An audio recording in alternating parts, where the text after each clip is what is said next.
সাধারণ মানুষ যারা জন্মগ্রহণ করেইছি ভারতবর্ষে তারা জন্মসূত্রে ভারতীয় নাগরিক। 2014 31শে ডিসেম্বর পর্যন্ত যারা ঢুকেছেন তারা নাগরিকত্ব পাবেন, কিন্তু নির্দিষ্ট কিছু ধর্মের মানুষজন। আমাকে অ্যাটলিস্ট 11 বছর থাকতে হবে ভারতবর্ষে টু গেইন সিটিজেনশিপ, সেটাকে কমিয়ে করে দেওয়া হলো 5 বছর। ধর্মের ভিত্তিতে মানুষকে জাজ করা হচ্ছে, তার কারণ আমরা ধর্মনিরপেক্ষ সার্বভৌম এবং প্রজাতন্ত্রের কথা স্বীকার করেছি। পার্টিকুলার কিছু ধর্মের মানুষ পাবে আর অন্য ধর্মের লোকেরা পাবে না, এইটা কেন? এইটা নিয়ে হচ্ছে প্রথম অবজেক্ট। এবং সেকেন্ড যে প্রশ্নটা সেটা হচ্ছে ফেডারাল স্ট্রাকচার। বর্তমান গভর্নমেন্ট যেটা করতে চাইছে যে ক্রমাগত ক্ষমতার কেন্দ্রীভূতকরণ করতে চাইছে, স্টেটের রোলটাকে সম্পূর্ণ অফ করে। অনুপ্রবেশ ভারতবর্ষের রাজনীতির সব থেকে বড় সমস্যা। বর্ডারকে সিকিউর করতে হবে, অর্থনীতির ভারসাম্য বজায় রাখতে হবে। দেখুন, সিটিজেনশিপ অ্যামেন্ডমেন্ট অ্যাক্ট, এই অ্যামেন্ডমেন্ট কথাটার অর্থটা হচ্ছে যে তার মানে নিশ্চয়ই একটা রুট অ্যাক্ট আছে, তার মডিফিকেশন হয়ে অ্যামেন্ডেড হয়ে এই আইনটা এসেছে। এবার রুট একটা হচ্ছে সিটিজেনশিপ অ্যাক্ট 1955। এই আইনটার কি প্রয়োজনীয়তা? আইনটার প্রয়োজনীয়তা হচ্ছে যে ভারতবর্ষের কারা নাগরিকত্ব পাবেন, কারণ কাউকে যদি আমরা নাগরিক হিসেবে স্বীকার করি তাহলে তাকে আমাকে ফান্ডামেন্টাল রাইট তার উপরে বর্তায় এবং তারও কিছু ফান্ডামেন্টাল ডিউটি বর্তায়, এবং সে বিভিন্ন রকম সরকারি সুবিধার, রেশন বলুন, ভোটাধিকার বলুন, বা শিক্ষা বলুন, স্বাস্থ্য বলুন, একটা দেশের নাগরিক হিসেবে যে সুপ্রিম ক্ষমতা একজন নাগরিক অধিকার করতে পারেন, সেই ক্ষমতাগুলো একজন নাগরিককে অ্যাকনলেজ করা অথবা অ্যাকনলেজ না করা, তাকে বলা যে না, আমরা তোমাকে অ্যাকসেপ্ট করতে পারছি না। এই গল্পটা হচ্ছে সিটিজেনশিপ অ্যাক্টের মাধ্যম দিয়ে আমরা করে থাকি ভারতবর্ষের সংবিধানে। এবার সেইটা বিভিন্ন সময় 5 থেকে 6 বার অ্যামেন্ডমেন্ট হতে হতে এসেছে। এবার এই অ্যামেন্ডমেন্ট কেন করা হয়েছে? তার কারণ রাজনীতি বদলেছে, ভূগোল বদলেছে, অর্থনীতি বদলেছে, আমাদের টেরিটরি বদলেছে বিভিন্ন সময়। কারণ যখন ধরুন 1955-তে যখন আমাদের এই অ্যাক্টটা হয়েছিল, তখন আমাদের পর্তুগিজ টেরিটরিগুলো আমাদের মধ্যে ছিল না, সেগুলো পরবর্তী ক্ষেত্রে ঢুকেছে। ফ্রান্সের কিছু টেরিটরি পরে ঢুকেছে। এইবার ঘটনা হচ্ছে যে কত রকমভাবে একজন সিটিজেন যার নাগরিকত্ব পেতে পারেন, সেটা হচ্ছে ধরুন ব্র্যান্ড বলি আমরা ওটাকে সংক্ষেপে মনে রাখার জন্য। BRAND, বি হচ্ছে বাই বার্থ, মানে কেউ যারা আমরা সাধারণ মানুষ যারা জন্মগ্রহণ করেইছি ভারতবর্ষে তারা জন্মসূত্রে ভারতীয় নাগরিক। এদের সাথে কিন্তু সিটিজেনশিপ অ্যামেন্ডমেন্ট অ্যাক্ট 2019-এর সম্পর্ক নেই। যেটা বলা হচ্ছে যে যারা আছেন নাগরিক সবাইকে আমরা বলে দেবো যে সবাই ভেগে যান, এইটা বাজে কথা। যারা বাই বার্থ অলরেডি আমরা ইন্ডিয়ান, আমাদের কোনো ক্ষতি হবে না এবং আমাদের কিছু ঝামেলায় পড়তে হবে না। বি এর পরে আর হচ্ছে রেজিস্ট্রেশন। রেজিস্ট্রেশন মানে আমি অন্য কোনো জায়গাকার নাগরিক, কিন্তু পরবর্তী ক্ষেত্রে এখানে এসে রয়েছি এবং রেজিস্ট্রি করে রেজিস্ট্রেশন অ্যাপ্লাই করেছি এবং গভর্নমেন্টের থেকে নাগরিকত্ব নিয়েছি। যেরকম সোনিয়া গান্ধীজি ইটালির নাগরিক, এখানে এসে বিয়ে করে রয়েছেন দীর্ঘ বছর, রেজিস্ট্রেশন করে এখানে নাগরিক হয়েছে। নেক্সট হচ্ছে অ্যাকুইজিশন। অ্যাকুইজিশন মানে হচ্ছে ভারতবর্ষ যদি কোনো ল্যান্ড বা টেরিটরি অ্যাকোয়ার করে, তাহলে ওই অ্যাকুইজিশনের মাধ্যম দিয়ে ওই ভৌগোলিক প্রেক্ষাপটের যে লোকগুলো ছিল তারা অবভিয়াসলি চলে আসবে হচ্ছে আমার ভারতীয় নাগরিকত্ব তারা পেয়ে যাবে। যেরকম মানে আমাদের গোয়া, দমন, দিউ আমরা পরবর্তী ক্ষেত্রে, আমরা লাক্ষাদ্বীপকে পরবর্তী ক্ষেত্রে আমরা আস্তে আস্তে স্বাধীনতার পরবর্তী ক্ষেত্রে পর্তুগিজ এবং ফ্রেঞ্চ টেরিটরিগুলোকে অ্যাকোয়ার করেছি এবং ওখানকার যে লোকেরা ছিল তারা আমার নাগরিকত্ব পেয়ে গেছেন। এটা হচ্ছে বাই অ্যাকুইজিশন।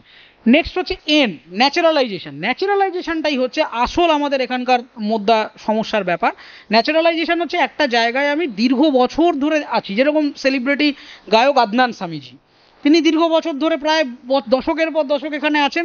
ন্যাচারালাইজেশন মানে হচ্ছে যে আমি কোনো একটা জায়গায় রিলোকেট হওয়ার পরে দীর্ঘদিন ধরে সেখানে থাকতে থাকতে আমি সেখানকার নাগরিকত্ব ক্লেম করতে পারি।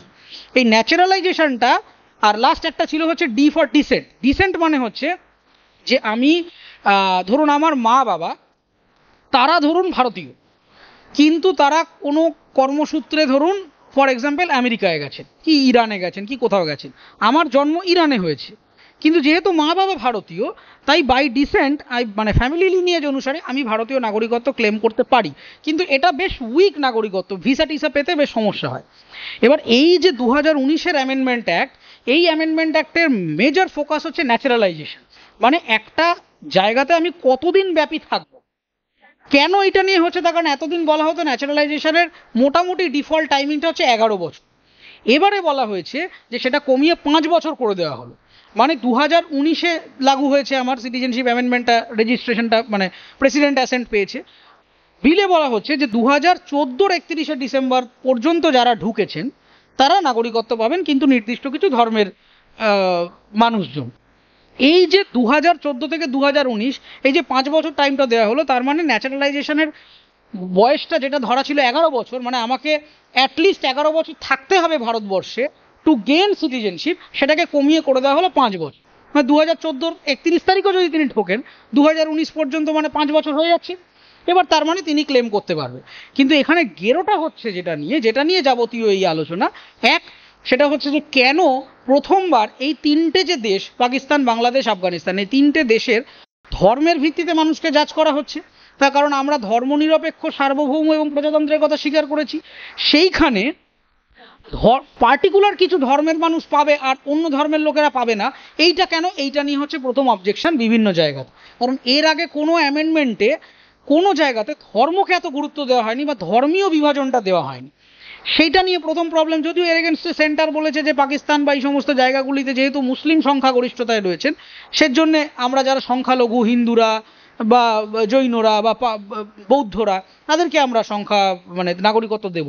কিন্তু এখানে একটা দুর্বল যুক্তি। তার কারণটা হচ্ছে মুসলমান সম্প্রদায়ের লোক পাকিস্তানে বা বাংলাদেশে সংখ্যা গুরু, মানে এটা ধরে নেওয়ার কিছু নেই যে সমস্ত মুসলমানই আসলে সেখানে বেনিফিটেড।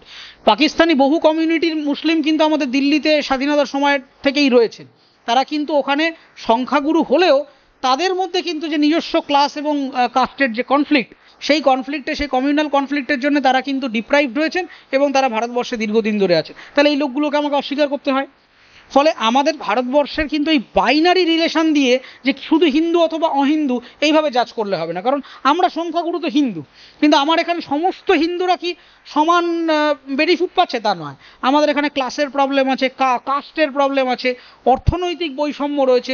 একটা উচ্চ বর্ণের, একটা সম্ভ্রান্ত পরিবারের হিন্দু আর একটা নিম্ন বর্ণের তুলনামূলক ইকোনমিক্যালি ইনফেরিয়ার হিন্দুর মধ্যে পার্থক্য রয়েছে, তার সোশ্যাল স্ট্যাটাসের পার্থক্য রয়েছে, তারা কিছু ক্ষেত্রে অ্যাগ্রিভড। ফলে এটা ভেবে নেওয়ার কিছু নেই যে সংখ্যা গুরু মানে সেখানে সবাই একদম দারুণ আরাম করে রয়েছে। প্রত্যেক জায়গার নিজস্ব, প্রত্যেক ধর্মের নিজস্ব কমিউনাল প্রবলেম রয়েছে। এবং সেকেন্ড যে প্রশ্নটা, সেটা হচ্ছে ফেডারাল স্ট্রাকচার নিয়ে। এই সেন্টার এই বছর এসে এমন একটা নিয়ম করে দিয়েছে, সেন্টারের যাবতীয় পলিসি খুব বেশি কেন্দ্রীভূতকরণের রাজনীতিতে এরা বিশ্বাস করছে।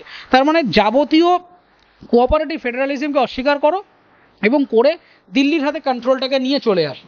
যার জন্য এর আগে যেটা নিয়ম ছিল, এই বাই ন্যাচারালাইজেশনও যদি হয়, তাহলে আপনাকে রেজিস্ট্রেশনের জন্য যেতে হতো আপনার ডিস্ট্রিক্ট ম্যাজিস্ট্রেটের কাছে। ডিএম সেটা স্টেটকে রিপোর্ট করবে, স্টেট সেই ডেটাটা সেন্ট্রাল গভর্নমেন্টকে দেবে। এই বছর এসে এই মানে 2019-এর অ্যামেন্ডমেন্ট বলছে যে ডিএম এর রোলটা ডিসলভ করে দাও, একে দরকার নেই।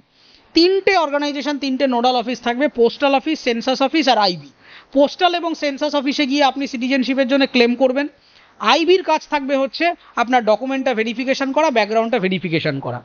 ফলে এই যে ফেডারাল স্ট্রাকচার আমাদের সংবিধানে রয়েছে, যে স্টেট এবং সেন্টারের মধ্যে যে আন্তঃসম্পর্ক, সেটাকে অস্বীকার করে বর্তমান গভর্নমেন্ট যেটা করতে চাইছে, যে ক্রমাগত ক্ষমতার কেন্দ্রীভূতকরণ করতে চাইছে, স্টেটের রোলটাকে সম্পূর্ণ অফ করে দিল। এটা নিয়ে কেরালা অলরেডি সুপ্রিম কোর্টে নানা রকম মামলা করেছে, ইত্যাদি করেছে। এবং ফাইনাল যে প্রবলেমটা, সেটা হচ্ছে যে বিশেষত আসামে যে ঝামেলাটা শুরু হয়েছে।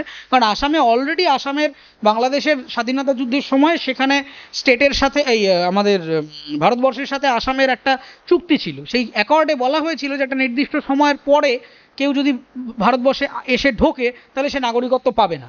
তাহলে সেই 70-এর দশকে বা 80-র দশকে যে চুক্তি হয়েছে, সেই চুক্তিকে কিছু ক্ষেত্রে ভায়োলেট করে দেওয়া হয় যদি আমি বলে দিই যে 2014 অবধি যারা ঢুকবে তারা প্রত্যেকের নাগরিক। সেটাকে অবশ্য সেন্টার বলেছে যে না, আসামে সেই জিনিসটা লাগু হবে না। কিন্তু এখানে এই অ্যাকর্ডটার সাথে একটা ভায়োলেশন, মানে কনফ্লিক্ট অফ ইন্টারেস্টের জায়গা তৈরি হচ্ছে।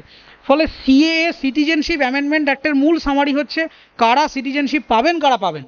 আমাদের এই সিএ প্রয়োজন, অ্যাবসলিউটলি প্রয়োজন। কারণ অনুপ্রবেশ ভারতবর্ষের রাজনীতির সব থেকে বড় সমস্যা। বর্ডারকে সিকিওর করতে হবে অর্থনীতির ভারসাম্য বজায় রাখতে গেলে। কিন্তু আমার আপত্তির জায়গাটা হচ্ছে যে আর্টিকেল 14 এবং সাংবিধানিক ধর্মনিরপেক্ষ প্রজাতন্ত্রকে অস্বীকার করে কোনো ধর্মের ভিত্তিতে মানুষকে নাগরিকত্ব দেওয়া যায় না। এবং সুপ্রিম কোর্টের কাছেও অনেকে আমরা আবেদন করেছি, সাধারণ মানুষ বহু রিভিউ পিটিশন দিয়েছি, যে সিটিজেনশিপ অ্যামেন্ডমেন্ট অ্যাক্ট এক্সিকিউট হওয়ার আগে ইমিডিয়েটলি এটাকে রিভিউ করা হোক এবং ধর্মীয় ভেদাভেদটা যেন ভারতবর্ষে না হয়।